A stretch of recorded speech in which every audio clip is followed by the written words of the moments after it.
Որն է Հայաստանի արտաքին քաղաքականությունը, որն է։ Մենք չունենք արտաքին քաղաքական դոկտրին։ Հայաստանը այսօր ուղեկցվում է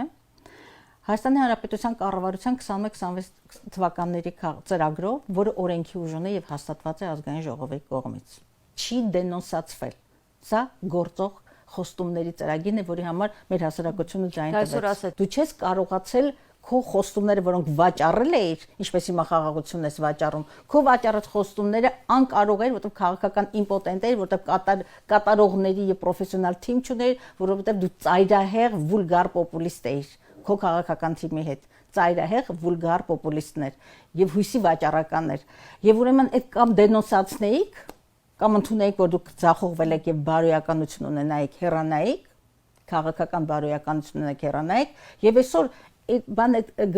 Գզոյանի հետ դետալը ցեղասպանության թանգարանի տնօրենի հետ ես չեմ ուզում իր անձնական պաշտպանության մասին չի խոսքը չկա Հայաստանում ոչ հետո մեղքը գցեցին դա չի իրականացնում արտաքին քաղաքական որն է քո արտաքին քաղաքական ուղեգիծը մինչև վերջերս լարախաղացությամբ է զբաղված մեկ Բրյուսել մեկ Մոսկվա մեկ Բրյուսել մեկ Մոսկվա մեկ մտնում ենք սառեցնում ենք հանում ենք դա քո արտաքին քաղաքականություն